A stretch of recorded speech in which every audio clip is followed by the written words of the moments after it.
Welcome to the True Love Secrets Revealed online summit with experts. Today, our expert is Denise Kavaliauskas. She is a narcissistic abuse recovery coach, speaker, and international best-selling author. She is a survivor and thriver of narcissistic abuse. Denise's mission statement is to enhance the lives of survivors of abuse, utilizing the 4 pillars of healing to empower women to heal the trauma and awaken their true potential, thereby creating an extraordinary life after narcissism. Welcome, Denise. Thank you for being here. Thank you, Natalia, for having me here. I'm so excited to do this interview and share these messages with your audience. Yeah. How do you even know if you are dealing with a narcissist or with? That is such a great question, Natalia. And I'm so happy you asked that question because there's a huge misconception out there about narcissism. And it's not everyone who shows up as a narcissist is an actual narcissist. And I've been guilty myself for taking someone's behavior and immediately labeling them from my perspective, right? Narcissistic. What I've discovered through my own 9-year now research of this specific topic is that number one, narcissistic behavior is a trauma response. And putting up with that toxic behavior is also a trauma response.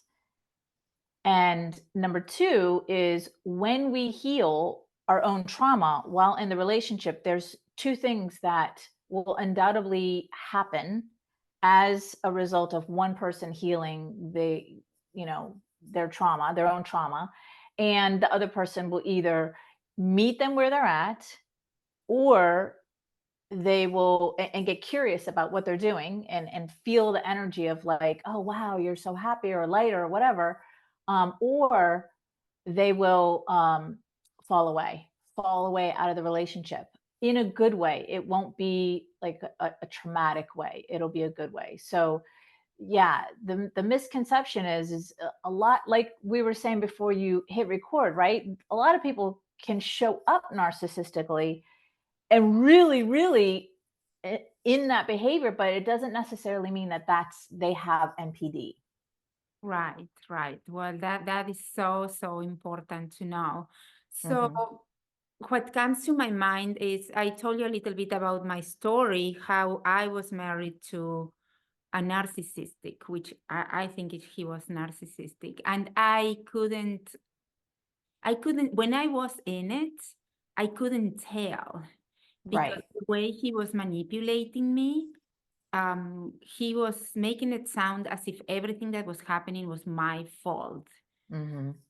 All up to me, all the good, all the bad, everything was because of me. Mhm. So what could I have done in that case to be more aware, to be more certain of what was happening, and to have more security and more confidence that yes, I was in troubles, and Yeah. yes, there is something I can do. Yeah.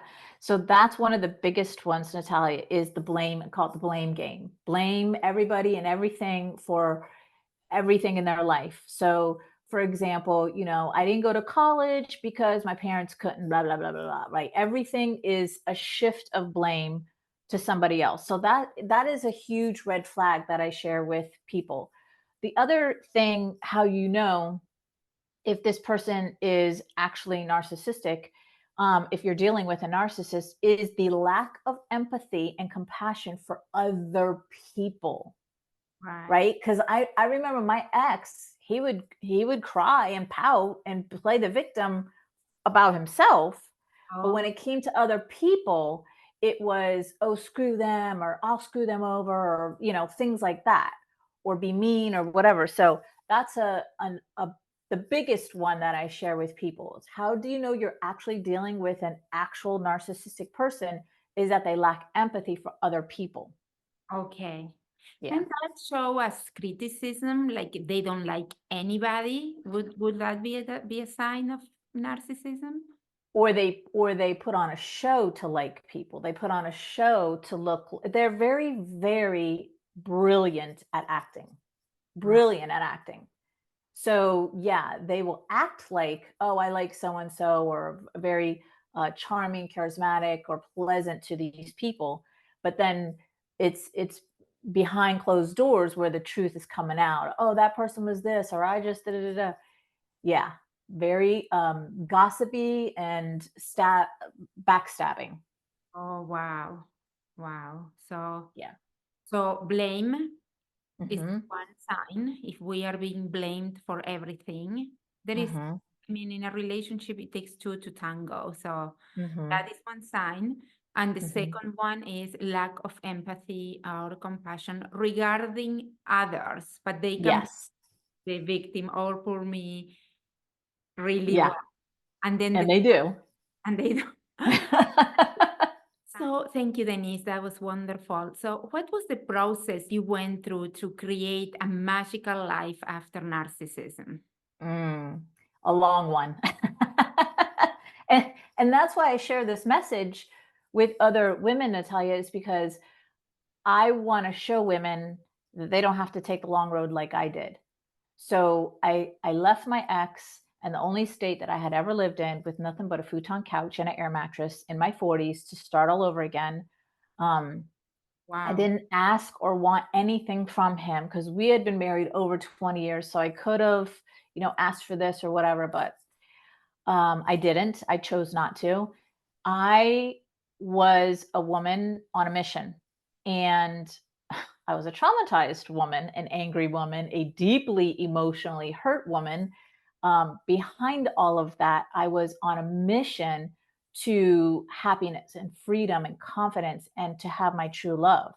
So all of that came to fruition when I was asked this by my first empowerment coach, when she asked me this question.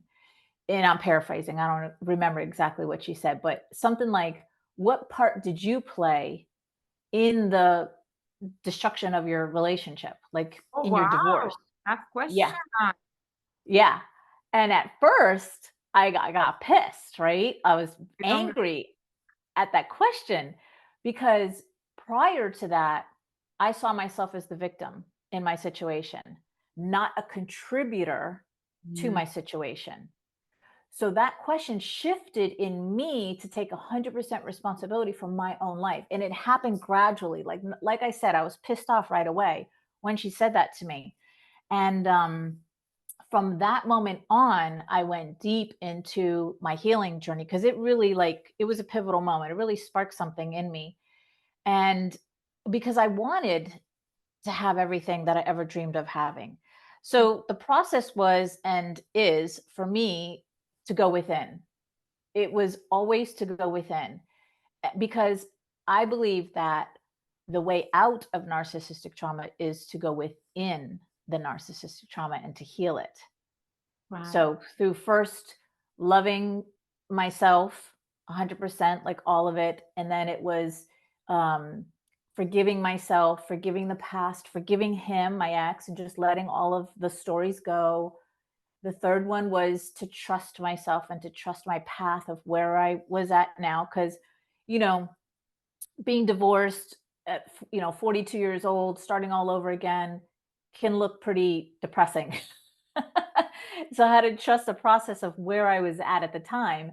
And then the fourth one was to get real uncomfortable with my truth and the Mm. real truth, not the truth, that we pretend is real, or just loving the parts of the truth that we're willing to share on social media. It was the truth of being in the cycles of abusive relationships for me since birth. And that was a hard pill to swallow, but a necessary one for growth. Wow, so interesting that you're sharing that. Now, there was any awareness on you that you were abused in your early childhood, or it was something so subtle that it was that kind of abuse that is like the everyday, hitting on the nail, a little Yes. bit. because we can be traumatized by repetition of small hits or Yep. by a big, big traumatic event. They Yeah. both have the same. Do you mind telling us a little bit more about that? Yeah, How sure. you realized that you, I mean, you were doing therapy or you were with a coach? What route? With a coach. Oh, I was with a coach. So for me and my story in childhood, it was that emotional yelling and screaming type of abuse. It was throwing things around. It was dad was mad. So if he was mad at mom, he was mad at all of us. It was the silent treatments, like I'm mad at you, so I'm not going to talk to you. And as a child, every little girl wants to have, be daddy's little girl. So it was, and I didn't realize any of this when my coach asked me that. I was solely focusing on my ex and that 22-year relationship, never at that point anyway, looking at where I came from and how that was abusive, which led me to this adult abusive relationship, which was 10 times worse. So, yeah, in childhood, it wasn't specifically physical abuse, it was more of the emotional, the manipulation, the I'm going to punish you because you were bad, seeing my mom cry, my dad, acting out, and a lot of between them two, a lot of arguing, fight, her leaving with us and things like that. But, when you grow up in it, Natalia, you don't realize that's abuse. absolutely. It's like, Yeah, I like to call it a goldfish in water. If you ask a goldfish what is water, well, what do you mean what water is? It's exactly. what it is. So Right. yes. So I wonder what made you, because you are in this and you have two children, by the way. Hmm. Hmm. That adds a whole new dimension to what you went through. Uh, Hmm. because it wasn't only you. You were also responsible for too little you Yeah. for your kids. So what was could you differentiate something that made you really, really grab, I don't know if you call it courage, or maybe you were so upset, sometimes we take action based in courage or in pain or, anger. All those things are very moving into action things. What was Hmm. the thing that did it for you? It was August 24th, 2008. It was the day that my ex-husband had attempted suicide. Oh, And yeah, it was that day, and our 14-year-old daughter was in the next room when he did it. oh, So that day I had told him I wanted a divorce. And I was like ready. I was over it. I had no plan. I was just reacting. I was reacting out of anger and hurt. And I just said, I want an effing divorce. And and that, long story short, he did that, which led me to a whole nother, slew of events that happened. But that was the catalyst for me to be like, Denise, this right here is a total shit show. And because in my childhood, as much as I could say about my childhood of all the abuse, there was never that. There wow. was never mental illness. There was never attempted suicides. There was never anything crazy that I define as crazy as that. So when that happened in 2008, that was when I was like, okay, this is just not, it's not working. It's just not working. But I didn't leave him until 2.5 years after that incident had happened. Because even though I wanted a divorce and I was serious, when that happened, now I have my two teenagers at the time, Right. traumatized, hysterical, and like then the guilt consumed me because I was like, oh, if I leave him now, my children will think I'm the worst mom in the world and I will be such, I'll feel like crap. I had a lot of shame. I'll feel like a piece of crap, if I leave him now, even though I needed to end it somehow. So it wasn't until 2.5 years later after that that I actually left. Oh my God. Wow. Yeah. Thank you. Thank you for sharing that. Yeah. You're welcome. Ladies, if any one of you is in a narcissistic relationship, please Hmm. contact Denise. You can tell that you really have the life experience and the Yeah. education for that. So thank you for being here. So piggybacking on what I just said, what is the process that you walk your clients through to create what you created? The happy Yeah. marriage, the house on the beach. Right? Great. It's actually, so I walk them through what I call the 4 core pillars of healing. And 3 of them, I learned through my own healing journey. And it is, like I was saying before, to love yourself. Because when we're in abusive relationships, we do carry a lot of shame and guilt and all of the things about ourselves. And then that's part of what needs to be healed, is not to feel that shame or blame, to heal our hurts, to heal ourselves. So self-love is the foundation of everything. If we can love ourselves, even though we've been through XYZ.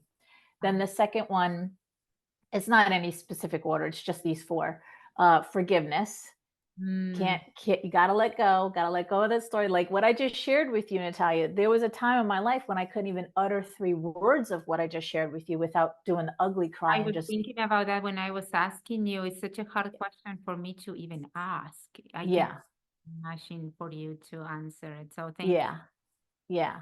And as I share it with people, because I talk about it on interviews and writing and books and stuff, I have a little bit of a charge that still comes up, Mhm. but it's not so much as it was before where I'll even tear up anymore because I have healed, and I just look at it, yeah, as a story that I was in. Right. So letting go, forgiveness is the second one.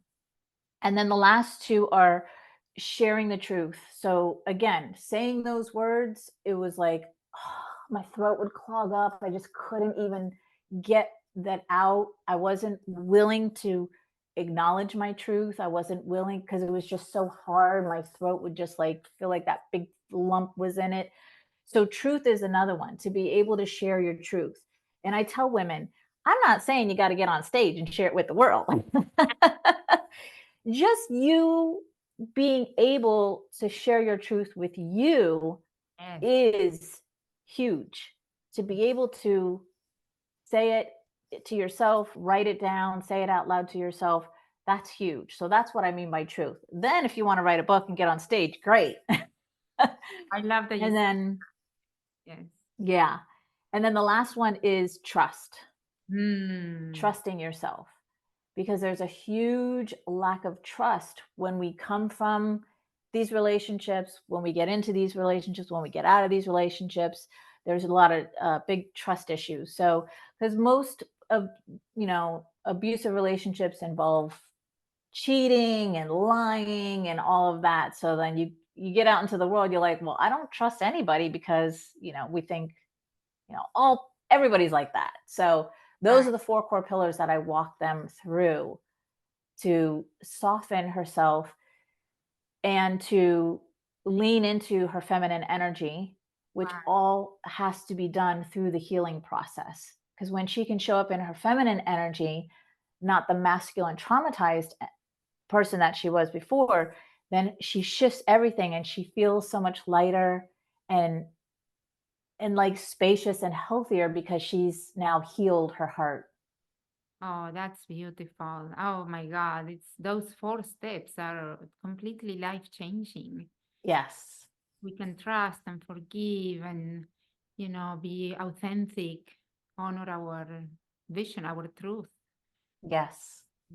Yeah, move on. That's we are lighter. We have room to be. Otherwise, it's like we are so full of stuff, that is, Exactly.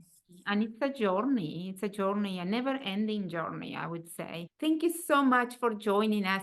There is anything else you would like to say that I missed asking you that you think it's important for the viewers to hear? I would love for your viewers to know, like, wherever they're at in their journey, whether they're just getting out of a relationship or to really delve into self-love, to really fall in love with herself and her journey, because that is going to be the catalyst of her life for her to create an amazing life for herself. Beautiful, beautiful, beautiful. Thank you, thank you. And I know you have a free gift for the viewers. Would you mind to share what that is? I do. It is my Heal Your Heart, because that's what I'm all about, mini course. And yeah, discover how to find true love and be happier now after toxic love, of course. And so they just put their name and their email address in, and they will get, it's like a little mini video series that I share with them. And I Awesome. dive deep into the healing process of how they can first understand what's happened so that it's easy to go through the healing process. So yeah, they just put their name and their email address, and they will get the 3-part mini course, and they'll learn how to stop attracting emotionally unavailable and toxic men, and step out of fear and anxiety, and build their confidence back up, and release the heaviness so that they feel what I was describing before, to feel lighter and spaciousness. Yes, that's Yeah. love that. Thank you so much. The link is going to be on the email that I just sent you. So Thank you.